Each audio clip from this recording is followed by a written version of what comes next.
நண்பர்கள் அனைவருக்கும் வணக்கம். நான் உங்க Arunkumar. India south Africa ODI series நடந்து முடிஞ்சிருக்கு. 3 மேட்ச் சீரீஸ்லேருந்து இந்தியா 2ல் வின் பண்ணி சீரீஸை வந்து வெற்றி பெற்றிருக்காங்க.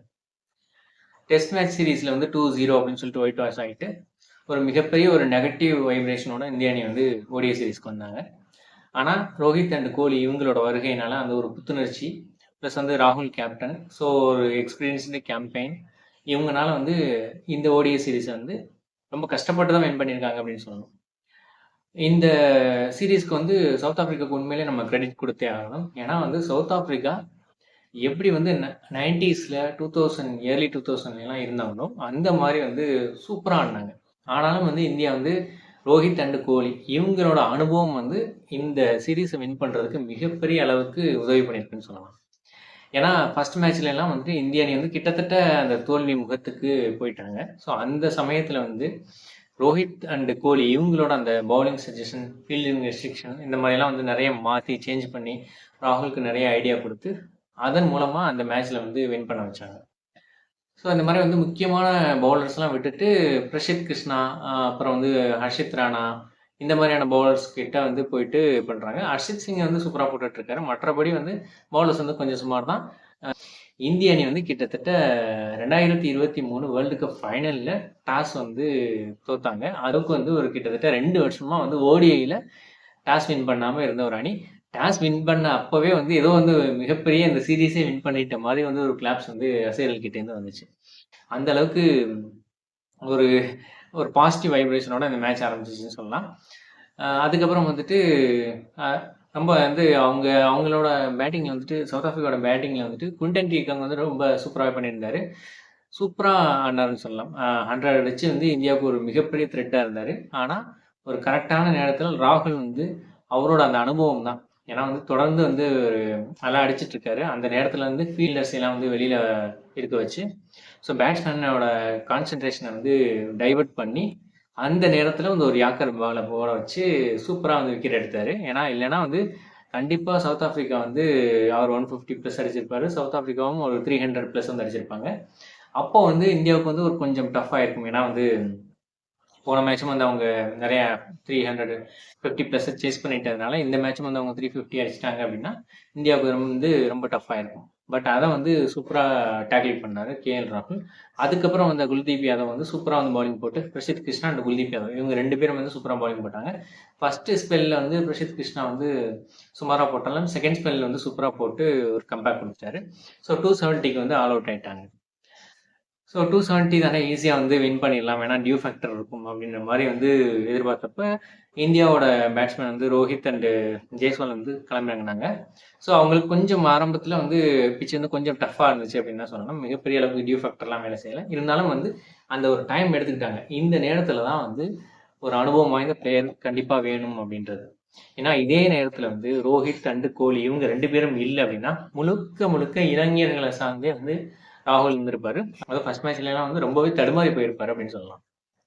அந்த நேரத்தில் வந்து ரோஹித் அண்ட் கோலியோட அனுபவம் வந்து இவருக்கு மிகப்பெரிய அளவுக்கு உதவி பண்ணிச்சு. அதே போல இன்னைக்கு மேட்ச்லயும் வந்து ரோஹித் வந்து நம்ம வந்து உண்மையிலே ரொம்ப பாராட்டி ஆகணும். அதுக்கு வந்து ஒரு எக்ஸாம்பிள் வந்து சூப்பராக சொல்லலாம். ஜெய்ஸ்வால் அவர் இது வரைக்கும் ஒரே மேட்ச்ல வந்து 50 கூட அடிக்கல. இன்னைக்கு தான் வந்து ஃபர்ஸ்ட் 50 அதையே வந்து 100 கன்வெர்ட் பண்ணாரு. அவர் வந்து ரொம்ப நேரம் ஸ்ட்ரகிள் பண்ணிட்டு இருந்தாரு. 50 அடிச்சதுக்கு அப்புறம் அவர் வந்து ரொம்ப கொஞ்சம் ஹார்ஷாக வந்து அடிக்க ஆரம்பிச்சார். நான் 50 அடிச்சிட்டேன்ல அப்படின்ற மாதிரி எனக்கு போதும் அப்படின்ற மாதிரி வந்து ஒரு 2 4 வந்து அடித்தார். அப்போ வந்து ரோஹித் வந்து கூப்பிட்டு சொன்னார், இது வந்து ஒரு நல்ல சான்ஸு 100 அடிக்கிறதுக்கு. ஸோ அதனால் நீ வந்து கொஞ்சம் பொறுமையாக ஆடு அப்படின்ற மாதிரி வந்து சொன்னார். அதுக்கப்புறம் வந்து எஸ்எஸ்வி ஜெய்ஸ்வால் வந்து கொஞ்சம் கான்சன்ட்ரேஷன் பண்ணி ஆட ஆரம்பித்தார். அதனால தான் வந்து அவர்னால வந்து நல்லா ஆரம்பிச்சது.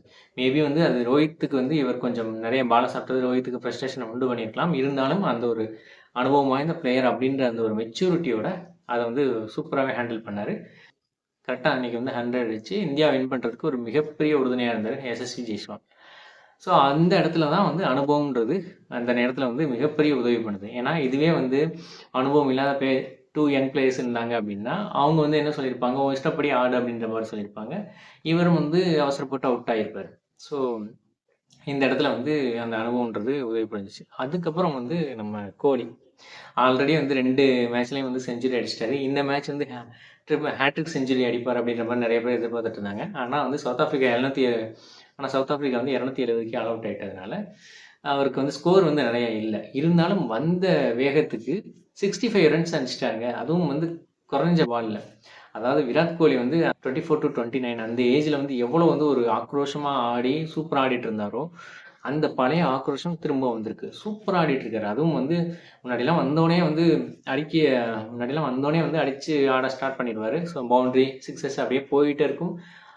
ரன்னர் பால் வந்து ரொட்டேஷன்ல போய்க்கிட்டே இருக்கும். ரொம்ப பால் சாப்பிடவே மாட்டாரு. ஆனா ரீசென்ட் இயர்ஸ்ல வந்து ரொம்ப வந்து கொஞ்சம் பொறுமையா ஆடி எல்லா பிளேயர்ஸ்க்கும் இது வரும் தான். அப்ஸ் அண்ட் டவுன்ஸ் வந்து கண்டிப்பா வரும். ஸோ அந்த மாரி வந்து ஒரு டவுன்ஃபால் பீரியட்ல வந்து விராட் கோலி இருந்தாரு. இப்போ அதுக்கப்புறம் வந்து அதெல்லாம் ஓவர் கம் பண்ணி, அதுவும் வந்து டெஸ்ட்ல வந்து அவர் வந்து ரிட்டயர்மெண்ட் குடுத்ததுக்கப்புறம், இந்த ஓடிஐ சீரிஸ்ல வந்து ஒரு புது எனர்ஜியோட கிளம்பியிருக்காருன்னு சொல்லலாம். அந்த அளவுக்கு வந்து ஒரு ஃப்ரெஷ்ஷா ஆடிட்டு இருக்காரு.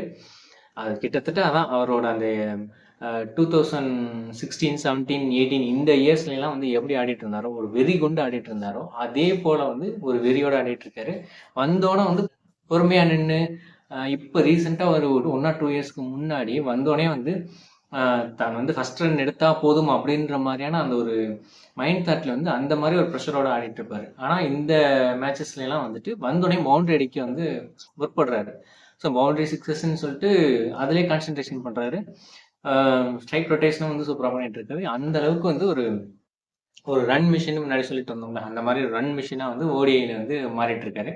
ஒரே ஒரு ஃபார்மேட் மட்டும் தான் இருக்கு. இன்னும் வந்து 45 ஓடிஐஸ் வந்து இருக்கு அப்படின்ற மாதிரி சொல்றாங்க. அதுல வந்து இவர் வந்து சச்சினோட அந்த 100 சத சாதனையை வந்து முறியடிக்கிறதுக்கான வாய்ப்புகள் வந்து அதிகமாகவே இருக்கு. ஸோ அது போக வந்துட்டு மிகப்பெரிய ஒரு சச்சினோட சாதனையை வந்து விராட் கோலி வந்து முறியடிச்சிருக்கிறாரு. அதாவது வந்து 20 மேன் ஆஃப் த சீரிஸ் இந்த மேட்ச்ல வந்து நல்லா 50+ அடிச்சிட்டதுனால இந்த சீரீஸ்க்கு வந்து man of the series award வந்து கொடுத்துருக்காங்க. ஒட்டுமொத்தமா வந்து இன்டர்நேஷனல் கிரிக்கெட்ல 20 மேன் ஆஃப் த சீரிஸ் வாங்கியிருக்காரு.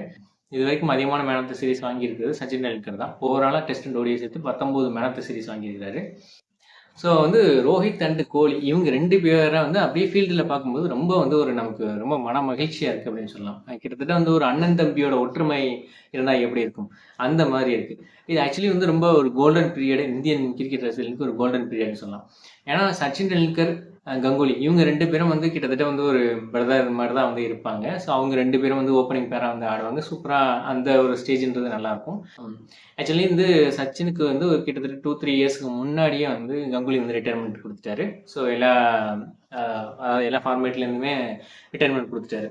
அந்த மாதிரியான சூழலில் வந்து ஒரு துணையாக வந்து யாரும் இல்லை அப்படின்ற மாதிரி இருக்கும்போது விராட் அண்ட் ரோஹித் இவங்க 2 பேரும் வந்து T20 சீரீஸ்லையும் ஒன்றா ரிட்டையர்மெண்ட் கொடுத்தாங்க. அதுக்கப்புறம் டெஸ்ட் சீரீஸ்லையும் வந்து ஒரே சீரீஸ்லேருந்து ரிட்டையர்மெண்ட் கொடுத்தாங்க. ஸோ ஓடிஐல வந்து 2 பேருமே சூப்பராக ஆடிட்டு இருக்காங்க. லாஸ்ட் சீரீஸ் அண்ட் இந்த சீரீஸ் 2லையுமே சேர்த்து வந்து சூப்பராக ஆடிட்டு இருக்காங்க.